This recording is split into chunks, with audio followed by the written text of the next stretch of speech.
I'm well excited. Let's kick it off.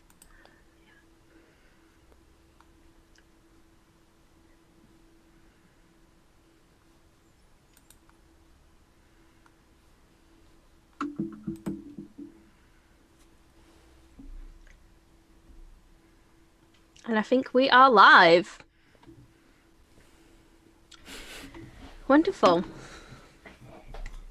Hi everyone, welcome to episode 109 of our Formula One podcast, Grid Talk. Today this is hosted by myself, All About Steph 1 from YouTube. Yes, I'm Steph. And in this episode today, joining me, we have Monkey Seat Podcast's Tom Horrox. Hi Tom. Hello. And Formula Shakedown's Steve Jackson. Hello. Perfect. So we are going to be talking all about the qualifying session that just happened for the Formula One AZERBAIJAN Grand Prix 2021. So let's just get straight into it, because honestly, that was a very, very long qualifying session, and there's definitely a lot to unpack. So let's just start off with Q1, an absolutely very interesting start.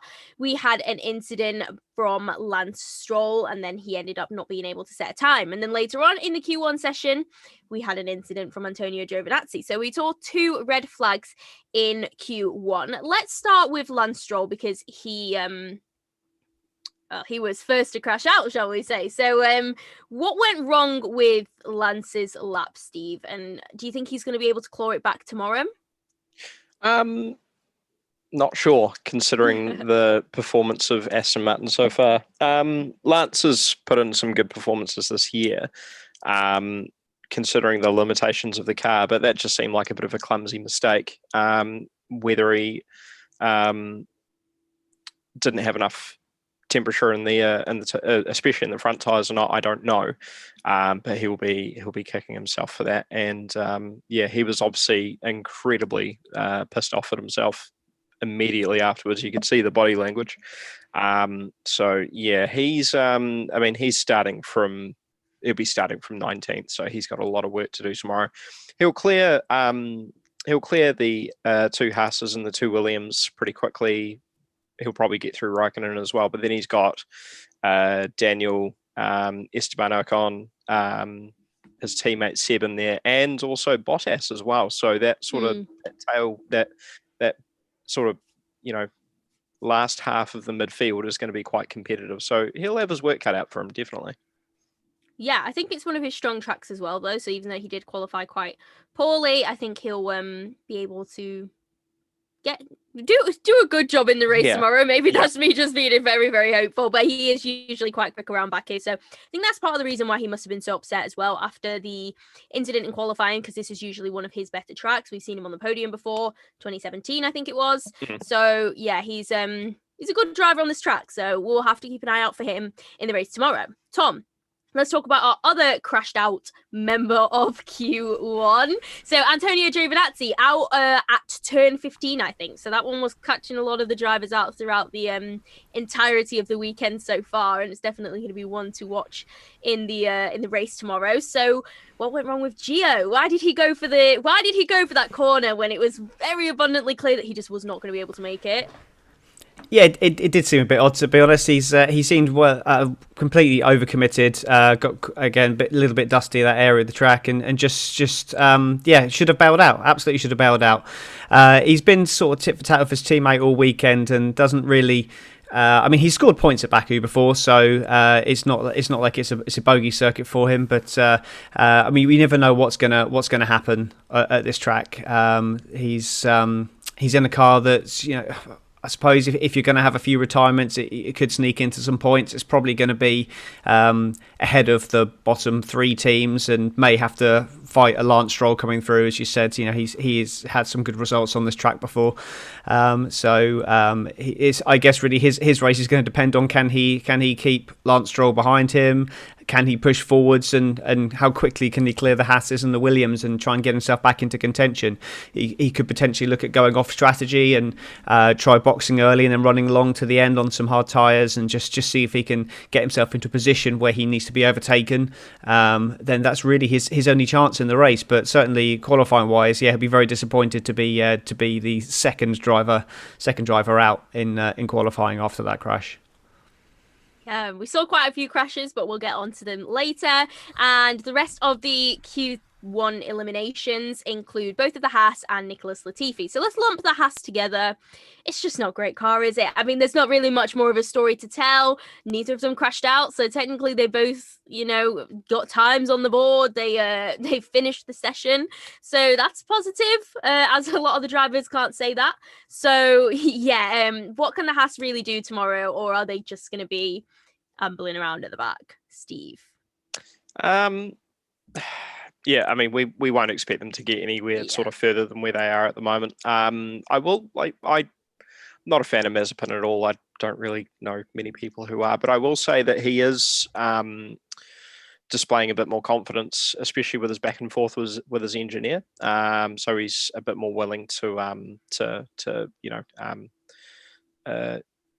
be a bit more assertive and that sort of thing when it comes to sort of just general radio chat and that sort of thing, I suppose. Yeah. Mick Schumacher, sorry. Conspicuous. Yeah. I keep getting caught out by that. Conspicuous by his absence, really. He's just sort of kept his head down. He's done what he's done since the start of the season. He's just sort of ground away quietly. I think it'd be fair to say he doesn't expect to get very far with Haas, but he's using it as an onboarding sort of year. So if he does end up with with Alfa Romeo next year, or if there's opportunity to join Ferrari down the road, or if he gets poached by another manufacturer entirely, then at least he'll have like a good year's worth of just sort of laying the foundations. Yeah, 100%. And they always say, what is the saying, that driving around in the midfield or driving at the back, it preps you, to be driving at the front. Yeah, 100%. Quote right. Yeah, I mean, you look at guys like Fernando Alonso, who started out with Minardi, and then very quickly became a 2-time world champion. So yeah, it definitely helps. Yeah, definitely. Okay, let's move on to Nicholas Latifi, our resident Canadian, who actually finished the qualifying session. So not too bad from him. He's not displaying the pace that George has. So what can we really say about Nicky? Well, he has won around Baku before, so he's got some good history. In 2019, he won in F2. I think he is getting closer to George Russell. There was a time in Q1 it looked like he may have outqualified George, and just all it takes is one red flag, and then all of a sudden he's there. I know it's not really a big thing to luck into outqualifying your teammate on one occasion out of 30 attempts or something, but I think he is getting closer, and I think he will outqualify George at some point this season. So I mean, as we said before, he can try and look to go forwards, but I think realistically he's going to be looking in his mirrors at the beginning with a couple of faster cars coming through. If he can make a couple of spaces at the start, then he could potentially move forward. But yeah, it's probably another long afternoon. His first time in Formula One machinery here, obviously, given that we didn't have a race here last year. But at least he's got the benefit of that he has won the sprint race in F2 here in the past, so he has tasted success here. So that will certainly give him some confidence going into the race anyway. Yeah, fingers crossed. I really like Nicky. I think he's got a lot to offer. But in 16th, we are now moving on to the Q2 eliminations, and that is Nicholas Latifi's teammate George. Now, at the beginning of the qualifying, before Q1 even began, George did not have an engine in his car. So, to be fair, the fact that the Williams mechanics were able to sort him out and he was able to get out on track, that was definitely aided a little bit by the red flag that Lance Stroll caused. But him being able to get out onto the track, get all the way into Q2 as well, absolutely fantastic job. So is there anything more that the Williams could have done? I mean, 16th, is that honestly the best that they could have done today, or do you think, Steve, that George Russell could have been a couple of places higher? Well, he was as far up as 11th, I think, at one point in Q2. And then standard operating service resumed. He just sort of got bumped back down again. It's the Williams just isn't good in traffic. And we saw what traffic was like around Baku. It's a lot longer than like Monaco and that sort of thing, but traffic tends to build up in those areas, especially around like the castle section as well. So I think it's he's a victim of circumstance, and the circumstance is he's just in a car that is very inconsistent in terms of performance. Considering where he is, I mean, Raikkonen could be slim pickings as well. Kimi's been pretty sort of this weekend. So yeah, I mean, he could sort of challenge Raikkonen on pace.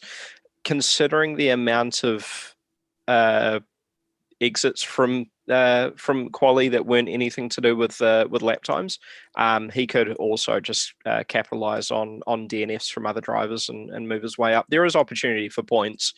If tomorrow is anything like today, I would expect quite a few DNFs due to somebody, or due to a few drivers putting it into the wall.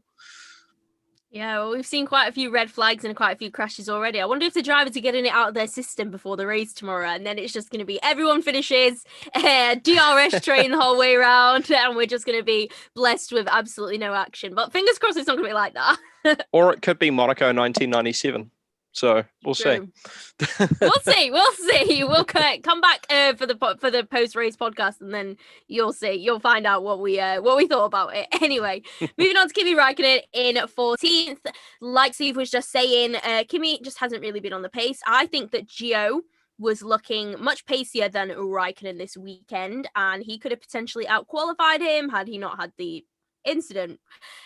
So what did you make of Kimi in qualifying? How do you think that Alfa Romeo is where it should be? Should it be higher? Should it be lower?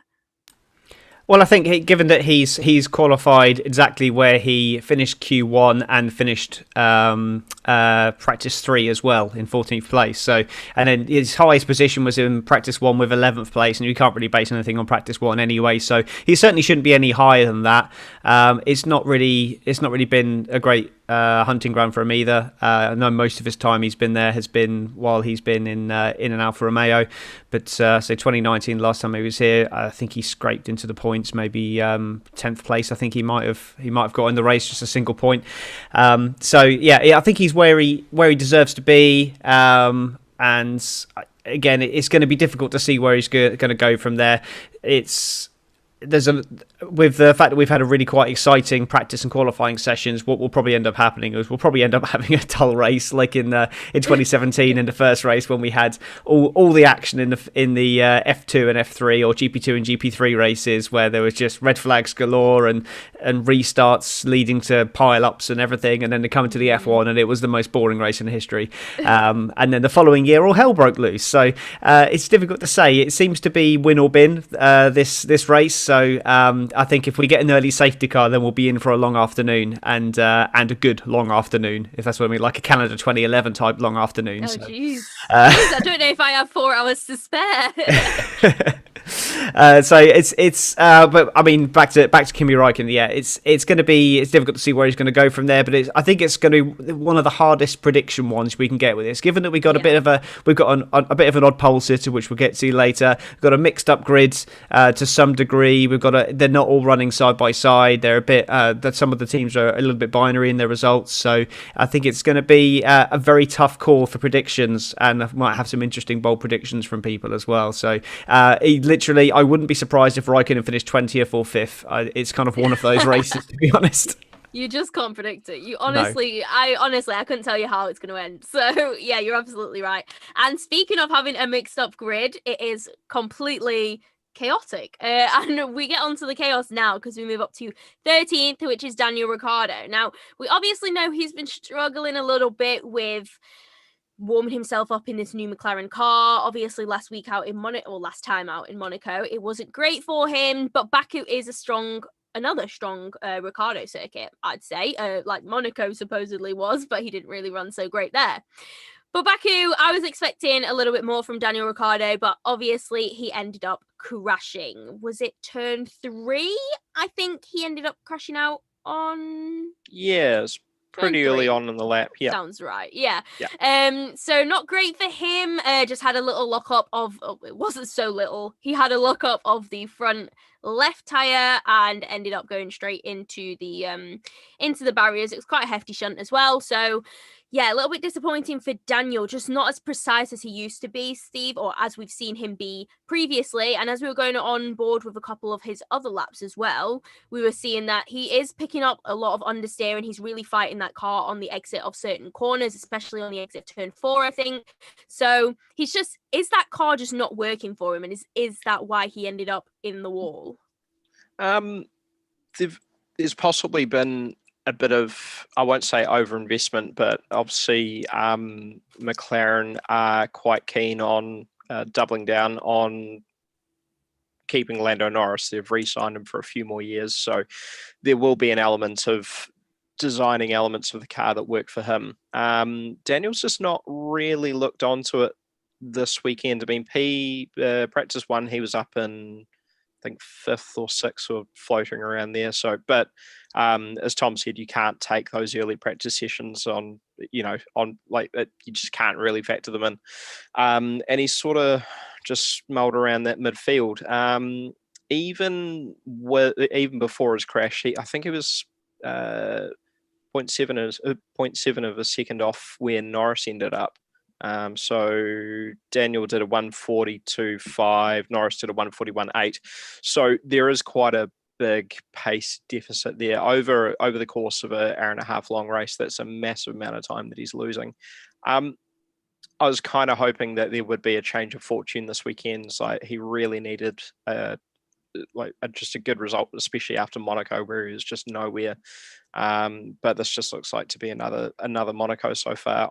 I really do feel for the guy. He gets he cops a lot of flack on social media as well, just due to his frequent team changes. But that's a choice that he's made these choices for a reason. He left Red Bull for a reason. He's left Renault for a reason. And yeah, I just hope McLaren works out. But going off this weekend, I think it's just going to be another pretty miserable Sunday for him, unless there's some, heavy attrition and he can capitalize on it. Yeah, well, there's definitely, hopefully, I think we all are hoping for some opportunities for the guys in the back to move forward. We're obviously hoping for a little bit of chaos. Whether we'll be rewarded with said chaos is yet to be determined. But in front, we have Esteban Ocon. So his former teammate managed to just out-qualify him. He's going to be starting in 12th position. Ocon, I'm a little bit disappointed with Ocon. I don't know, I think that Fernando Alonso, who qualified in P9, Ocon has been running really well for the beginning of the season, but for him to be out in Q2 is a little bit disappointing. To be out qualified by both of the AlphaTauris as well is not what Alpine will be after. So what do we make of Ocon's qualifying, Tom? Yeah, Alpine showed some early promise, and I expected to see both of them in Q3, but I think it was a little bit of a victim of circumstance from Esteban, in the same way that Sebastian Vettel didn't qualify for Q3. Very much similar with Esteban Ocon. He was only a tenth or so outside. He didn't maximise his first run, but this is the danger with a street track. There could be a red flag at any moment, so you have to maximise your first run, and that's what he didn't do. And as a result, after being 9th in practice 2 and 3, and in Q1, he ends up not getting into Q2, which is or Q3 rather, which is very unlucky. I mean, he on his lap he kissed the wall, so he is actually very lucky to stay. He could have caused a red flag himself. So without that little kiss on the wall, he probably would have made it into Q3, in my opinion, and probably continued the run out, qualifying his teammate. I don't think Fernando Alonso has made a particularly big step this weekend, but he's due to the cut-off system of the qualifying sessions, he's ended up out qualifying Ocon. So he'll be disappointed in that. That certainly statistically that's gonna move Alonso back in the fight. And Ocon's going to want to kind of rectify that in the race and certainly move forward. So ultimately he'll be disappointed, but I think there's some good signs from Alpine. He's qualified just outside the top 10, which means that he's going to obviously have free tyre choice. So he should move towards those people at the bottom end of the top 10 during the race. But saying that, there's some pretty fast people ahead of him. So how much progress you'll be able to make is going to be, I think, more down to the circumstances of any safety cars or virtual safety cars. But he's certainly not out of out of contention for a good finish and a potential podium if things go crazy. But yeah, certainly disappointing on the statistical point of view to qualify where he did. Definitely. And you brought up Sebastian Vettel, who we're going to come on to now because he qualified in P11. He was very, very angry towards the end of that Q2 session. Obviously, he was getting a run in. I think he's in a pretty good position. I mean, he is right outside the points. He has a free choice of tyre now. So he's actually in a much better position than maybe Fernando Alonso in P9 or Valtteri Bottas in P10, because he's going to have that free choice of tyre. He's probably going to be on a much faster compound, warmer tyres. No, temperature probably not so much. Doesn't really so much matter at the beginning of the race, but Vettel is in a good position, I'd say. I mean, obviously he's a little bit angry, clearly thought that he had the pace to be much, much higher than P11 today.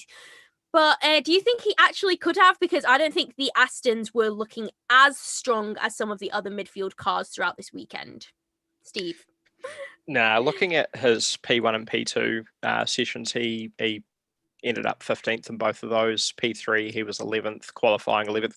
He's about where we expect him as the the track develops over the weekends and the drivers get their eye on. To be fair to the guy, he was a 10th off Bottas, or just a fraction over a 10th off Bottas, but Valtteri was also really struggling in qualifying as well. The whatever was happening at Mercedes that plagued them at Monaco reared its ugly head again, but obviously this time it's Bottas who suffered. But yeah, I mean, like I do feel for Seb, and if he felt that he could get a little bit more out of that car just to squeeze himself into that Q3, then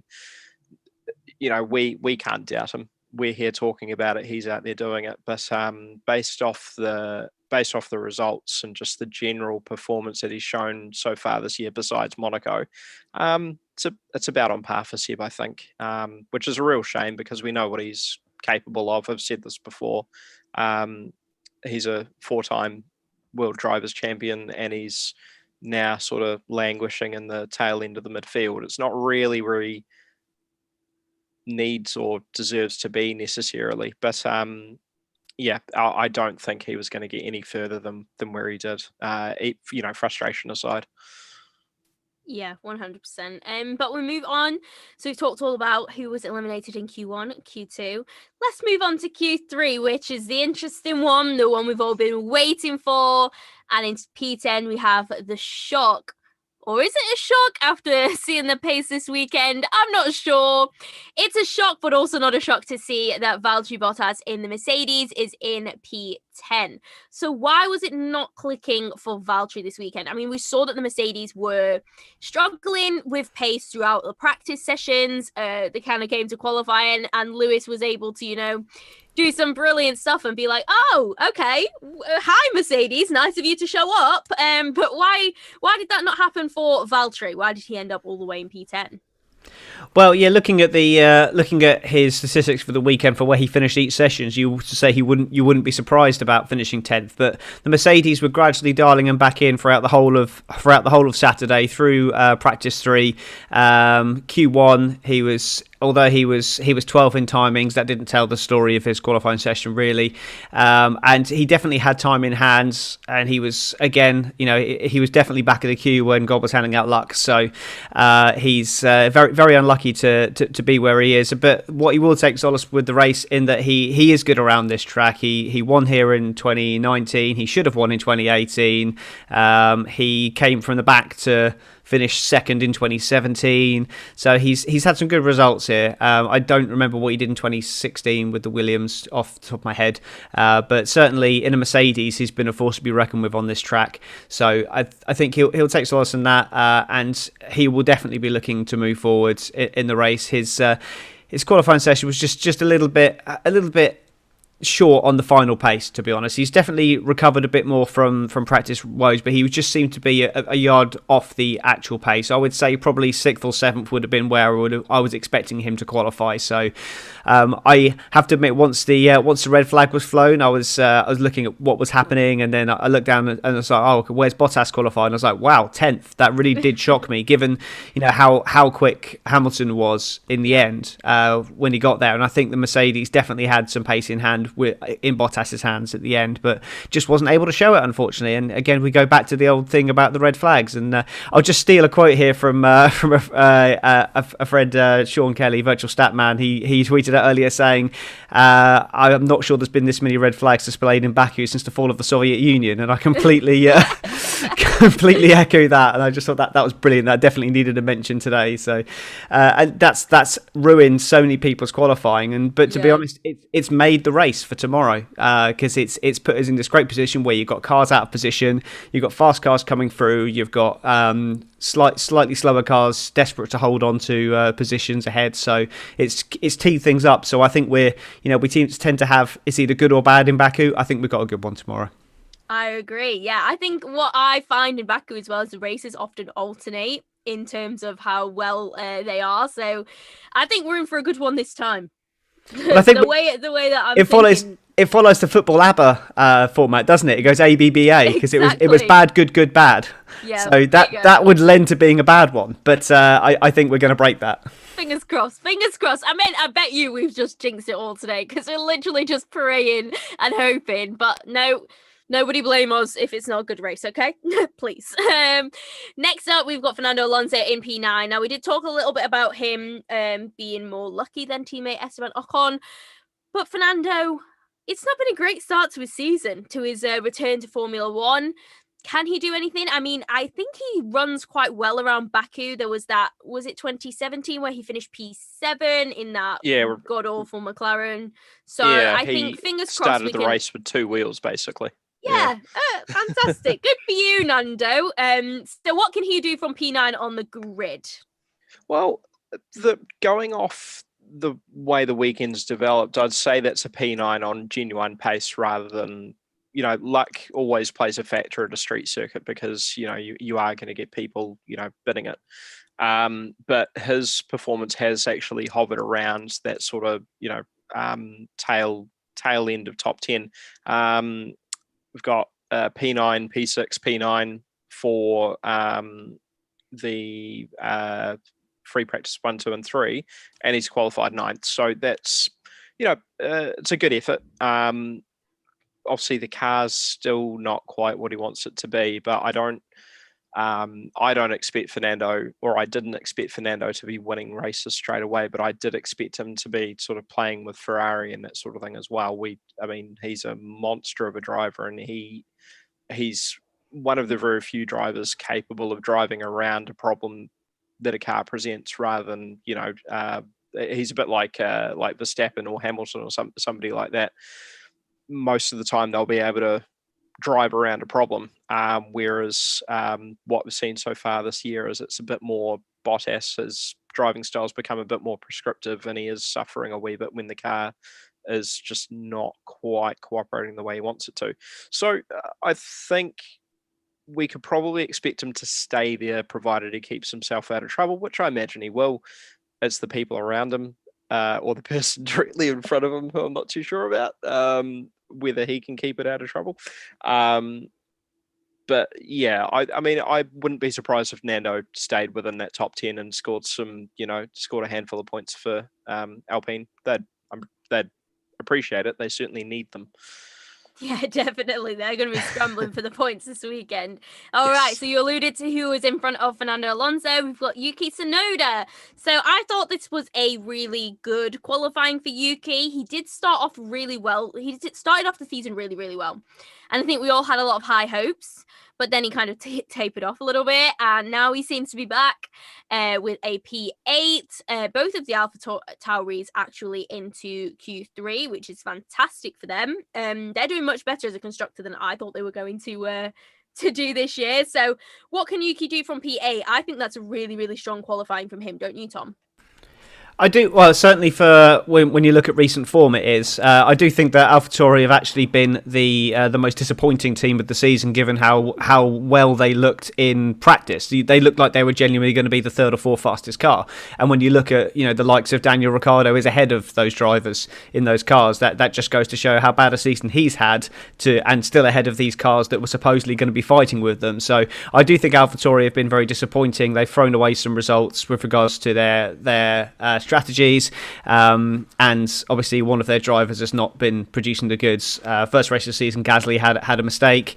Tsunoda had a run through the field to still get points. They are the only team that have got points in every race, I believe, or maybe Mercedes have got points in every race. But either way, they're one of the only teams to get points in every race.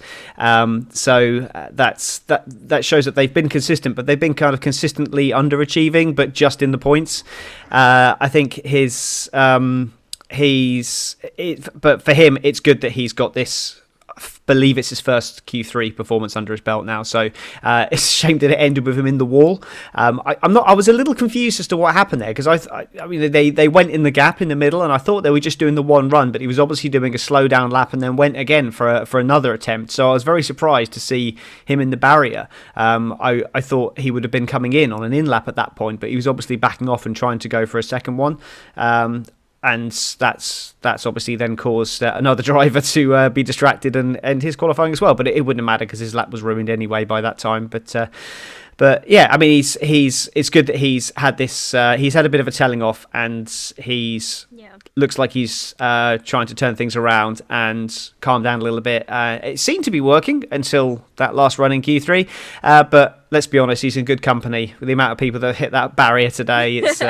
It's if he wants to be compared to Daniel Ricciardo in that light, then he had a very good Red Bull career ahead of him. So I think he can be fairly happy with his performance up to the crash anyway, and shouldn't be too disheartened by the crash. It's how you bounce back from the crashes that counts. That's not the crashes that define you. It's how you react to it. So hopefully it'll be a better race for him. And if he can just keep a calm head, stay where he is at the start, and then move forward, keep it clean, don't make any mistakes, he could score some good points for the team this weekend. Yeah, those were very, very wise words. Very smart. But yeah, Yuki, I thought that was a pretty good lap from him. I agree in terms of not defining people on the mistakes that they make. Everyone crashes. We saw all of these brilliant drivers. We even saw Leclerc in Monaco last week crashing. So all of these drivers are crashing in the final in the final qualifying session. So yeah, definitely it was a good performance up till then, I'd say. So we'll just move past that because I'm sure we'll come back to the red flag a little bit further on in the session. Let's talk about Sergio Perez. This is my biggest qualifying disappointment, I'd say, because Checo has looked on the pace this weekend, and I was really, really worried that he wasn't going to be able to hold on to that pace when we got to qualifying. But then in all of the sessions, he was really, really close. I think in Q2 he was about 4 thousandths off a second of Max's pace in P1, which was absolutely incredible. I mean, when Christian Horner wants the second driver in Red Bull to be close to Max Verstappen, I don't think you can get any closer. I mean, unless you wanted to set the same time.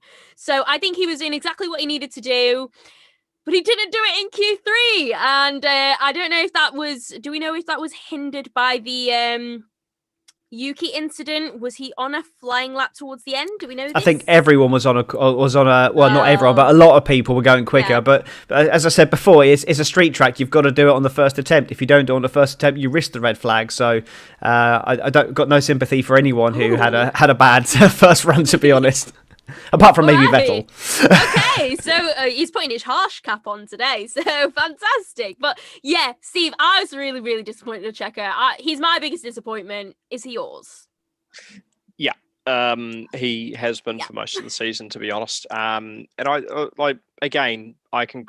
we can criticize him very easily all we like. He's obviously out there doing it, but Red Bull have obviously hired him with the expectation that he would continue those giant killing performances that he was putting up at Racing Point. He has qualified as near as makes no difference, half a second off Max in Q3. It's about it's 4.5 tenths or thereabouts. So he's well off. it's definitely not where he's definitely not where he needs to be. Funnily enough, the person who is immediately behind Verstappen is Verstappen's old teammate. Obviously, different story again, but I do wonder if there are conversations going on between AlphaTauri and Red Bull of a potential swap. We know we've seen them do this repeatedly. They are not scared at swapping drivers when drivers start underperforming. I wouldn't say it's possibly too soon yet, but yeah, come summer break, if Checo doesn't pull finger and start, doing the job that they brought him in to do, then it's going to be a wee bit awkward.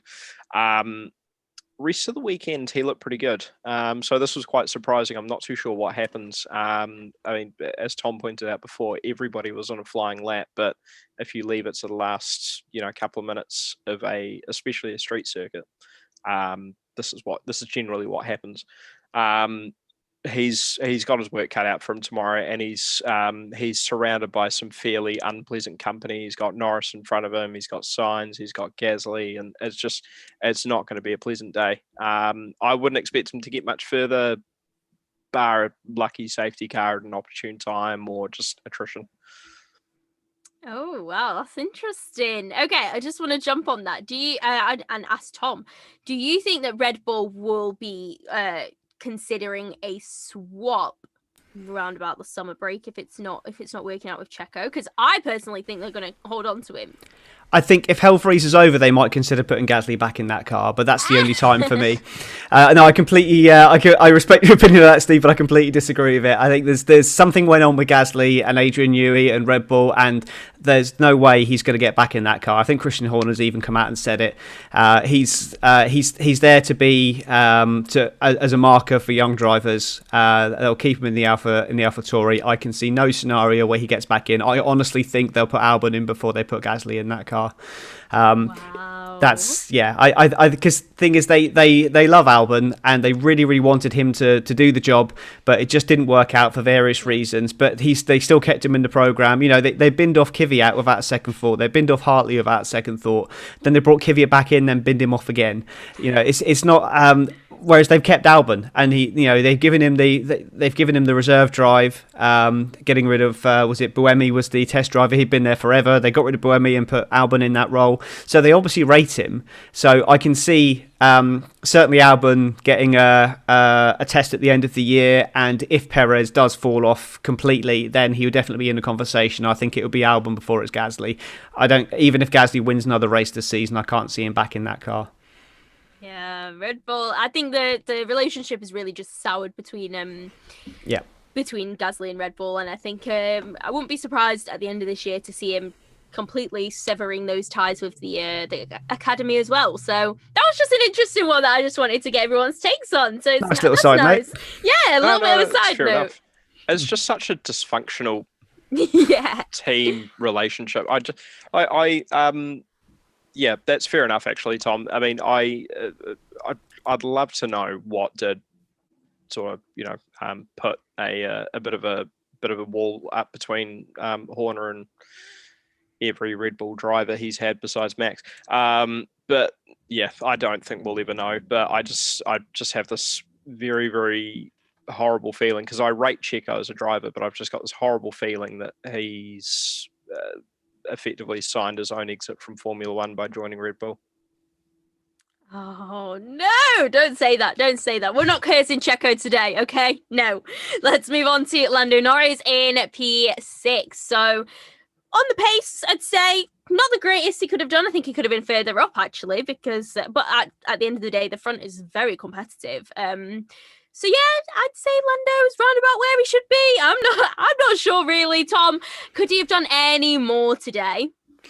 Well, I don't know what's the most disappointing thing about McLaren's weekend so far for me, whether it's the Daniel Ricciardo crashing out, whether it's McLaren not being the fastest team as I was hoping they would be this weekend, or the fact they haven't got that Golf livery anymore. It's one of those three, but I had this inkling that given the fast straights and the way that car's set up, that Lando Norris would have been pushing the Red Bulls for pole in this race. I just had this feeling that it was going to be like Imola. He was just going to come out of nowhere in Q3 and put in this lap, and alas, it was nowhere near. So I mean, that was more wishful thinking for me. I mean, it's kind of like, it is kind of roughly where he needs to be. I'd say 5th place would have been where he would have been targeting, and the Ferraris have definitely got a lot more pace than I gave them credit for. I thought they were going to be certainly not back in the pack, but I thought they were going to be the comfortably in that fight with 4th, 5th, and 6th with AlphaTauri and Alpine and Aston Martin. But no, they're definitely up there. Probably, I would say on pace, probably the 2nd fastest team, Ferrari. But we're not even talking about Ferrari at the moment. We're talking about Lando Norris. But yes, Lando, he did all that he could do. His red flag incident is being investigated. I keep checking, which is why I'm always looking off to my left. I'm checking the F1 website to see if there's any information, and still nothing on there at the moment. So you're watching that. I expect he's probably going to have a 3 or 5 place grid drop, which is going to basically ruin the race for him unless we have craziness. So I'm kind of just hoping for that, really, for the sake of the McLaren race. They don't have the pace that I expected them to. I had a feeling that they were going to be up there, and it's gonna be safety cars, red flags, craziness that's going to lead to a podium or a good result tomorrow for McLaren. But I'm here hoping and believing and dreaming. Oh, you're jinxing it again. You're jinxing it. No, I've had enough. Alongside Lando Norris is going to be his old teammate Carlos Sainz, who really has shown a lot of pace in that Ferrari. I think that last week in Monaco, he could have been on for pole position, potentially. He was right up there, right on the pace. And I think he was on the pace again today, but obviously none of it came to fruition as a result of that red flag. But yeah, Carlos Sainz, I think it was really positive from him. Like you were saying, Tom, that the Ferraris really have got pace today. They've got pace this weekend, and I think they really are bouncing back from that terrible form they had last year. Steve, how do you think Carlos did today? How do you think he can do tomorrow? Because I think he's going to be very, very racy. So today he did really well, right up until that moment where he got a bit sort of, I think, possibly a bit spooked by Yuki's crash and promptly binned it. Tomorrow, he could be on for 11th, potentially. He put quite a bit of load through that gearbox, through the right hand side. It looked a bit sort of Ferrari Monaco 2 weeks ago ish in terms of how it connected. And given what happened with that on Sunday, where Leclerc didn't even make the grid, there might be a bit of just a bit more cautiousness on Ferrari's side, just to make sure that they are doing everything by the numbers. So he could be on for a 5 place grid drop if he does need a gearbox change or anything nasty like that. Fingers crossed he doesn't, because he's in a good spot to harass the 3rd place at least. I don't think he's quite got the outright pace to keep up with Hamilton and Leclerc. He's not quite there yet, but he is that I won't say supporting act, because I don't think that's fair to him at all, but he is that reliable pair of hands that Ferrari have needed for a long time and haven't always had. I mean, they had Kimi alongside Seb before Seb started losing the plot, and obviously Kimi was getting a bit sort of inconsistent by then, and then we obviously had the Leclerc and Seb relationship, which, I mean, we don't need to go into that, but now they've got 2 reliable, fast young drivers who are both very, very sort of race hungry and just keen to get on with it.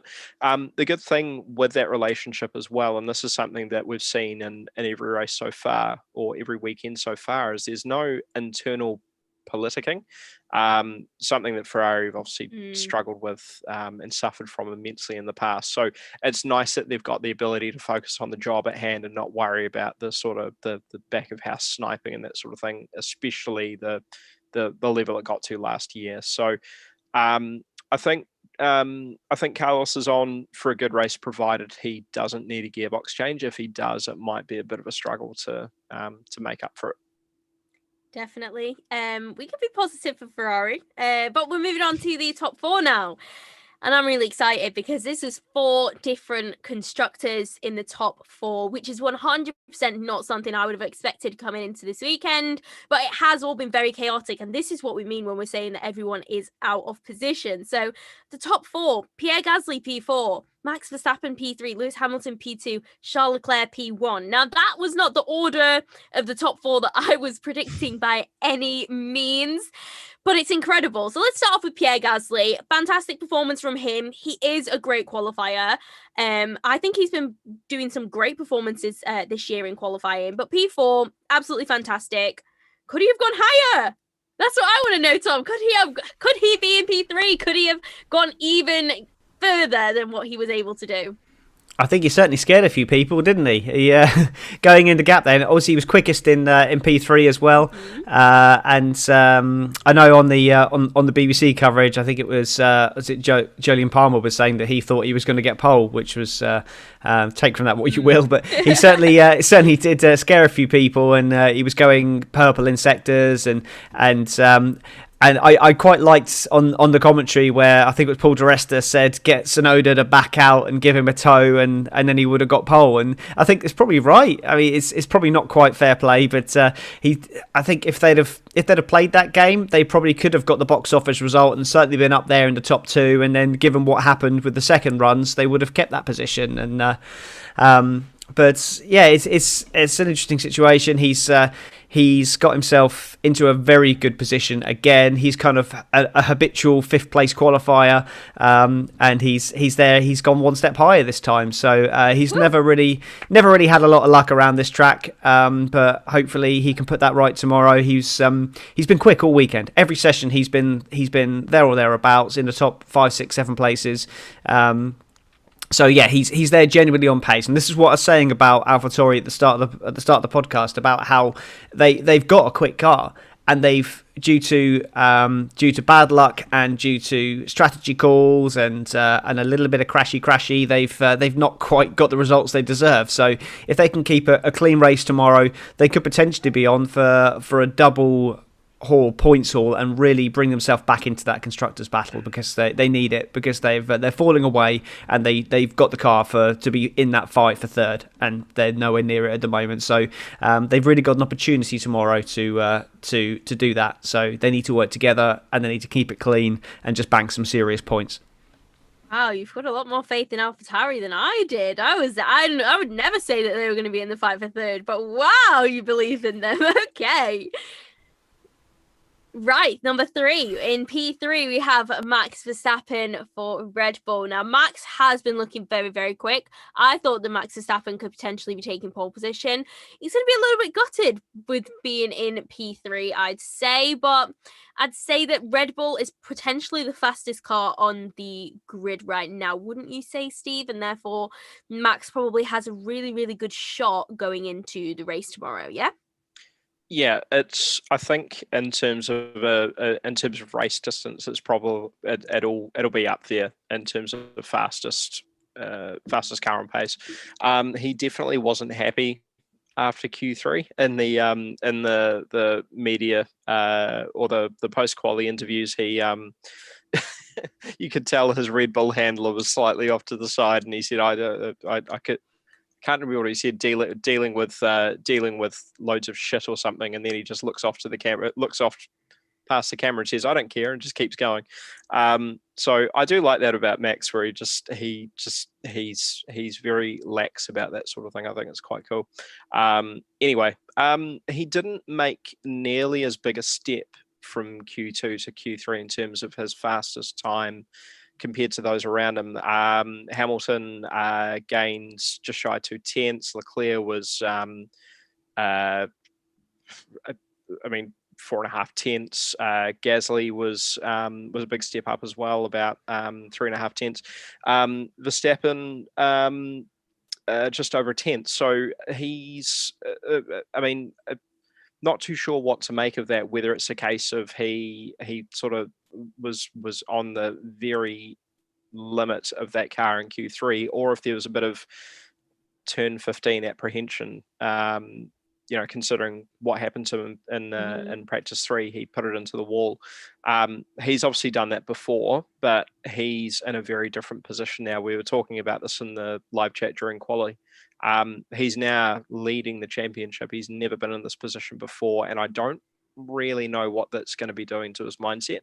It may not bother him at all. You kind of get the impression of he's the sort of person who just gets on with it and just, does the job and worries about the consequences later. But I imagine there might be some sort of subconscious element of cautiousness now that he's in a position where he's got that initiative and he doesn't want to let it slip away. Hamilton's been in this sort of position before as well, but Hamilton's a 7 times World Drivers' Champion as well. He's got that experience, whereas Max, this is going to be quite new to him. So I'm really keen to see how he gets on tomorrow. I think it'll go one or two ways. It'll either be brilliant, we'll see one of the best drives of his career to date, or he's going to make a silly mistake and just put it in a wall somewhere. I can't see him settling for 3rd when he's got everything to play for. Interesting. I feel like it's very much an all or nothing that we're predicting this race to be. Yeah. It's going to be either incredible or it's going to be absolutely nowhere and no one's going to remember it in 2 weeks' time. So, yeah, I feel like we're on the sides of a lot of extremes today. But moving on, we've got P2, Lewis Hamilton. I was shocked to see Lewis in P2 ahead of Verstappen. He just didn't look like he had the pace this weekend, but kind of brought it out in Q2. And we saw him going really, really quickly. I think he was about 0.006 of a second off of the P1 time at that time. So I was like, where's his pace come from, Lewis? But managing to put it on in P2, I think that's a fantastic result for Lewis, especially after the troubles that Mercedes have been facing this weekend. What do you think he can do from second on the grid, Tom? Well, he can win. That's the obvious one. He definitely can. Ironically, I think potentially the best place to be in this race may even be in 3rd place. So I think Max Verstappen's got a good opportunity. He could, especially with that Ferrari not being so good in a straight line, he could draft in behind him, as we've seen him do in the past. But I mean, if you'd have offered Hamilton front row of the grid and ahead of both Red Bulls at the start of the race, he'd have snapped your arm off without even thinking about it. So he's going to be incredibly happy with that. I think going around doing the extra lap on the tyres to build up the temperatures, that Mercedes is very kind on its tyres, but it takes a lot to warm the tyres up. So they're suffering with that, and it does mean that they've had to do an extra lap on the tyres, which I don't think is going to make a huge difference given the fact that they are so kind on the tyres. An extra lap on them in qualifying, especially not a push lap, it's not going to make a huge difference to the race strategy. To the race strategy. I don't think. He may have inadvertently given Charles Leclerc pole by doing that extra warm-up lap, by giving him an amazing tow down the start-finish straight. I think without that, potentially he could well have ended up on pole.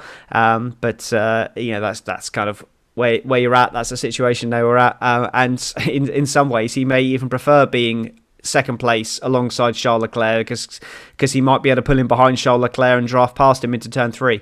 So I think that's going to be his target. And then if you're in first, you've got a moving target on your back. And if you're in second place, there he could, as I said, get through turn 1, pull in behind Leclerc, and then draft him down into turn 2 and turn 3 and resist the pressure from Verstappen. I think that's going to be his target, to be coming out of turn 3 in the lead. If he doesn't, then certainly as soon as DRS is enabled, he's going to be looking to make that pass. I can't see Leclerc holding the lead for too long. That Mercedes is definitely set up for the race, and that would have been the aim. So the fact that they've got it as far up as second with getting a race set up is impressive. I think the Ferraris have gone all out for the box office result. I think you will see them, especially with a potential grid drop from Sainz. I think you'll see the Ferraris start to drop back a little bit. And hopefully you'll see the Mercedes power cars move forward a little bit in the race. I think Bottas he really needs to for his championship, or he's going to be playing second fiddle very soon. But they were suffering with the wind, as all the cars were, as we saw from the accidents. But yeah, I think he's in a very, very strong position, and he will be. He'll be going all out for the win tomorrow, definitely. He'll know that he can win from there, which is something that we didn't expect him to be saying after finishing 11th in P2 yesterday. Yeah, 100%, especially after what happened in Monaco as well. The Mercedes just have not been looking like they're on their top form. But finally, we finally made it. We're going to talk about our pole sitter, Charles Leclerc, who has now grabbed pole for the second race weekend in a row, which is shocking. Would you have thought at the beginning of the season that the Ferraris would be on 2 poles 6 races in? I mean, I definitely would have been like, no, you're not, you're incorrect. The Ferraris are not going to be getting pole positions. But Charles Leclerc has done a madness. And that, like you said, Tom, that toe that he got from Lewis was absolutely incredible and definitely gave him a massive bit of slipstream and a perfect start to his lap, really. So, yeah, absolutely fantastic job from, well, Lewis, an inadvertently fantastic job for Leclerc. Steve, how long do you think Leclerc will be able to hold off in the race? How long will he be able to hold on to that P1 position? Or do you think that Lewis or Max will have had him by the first corner?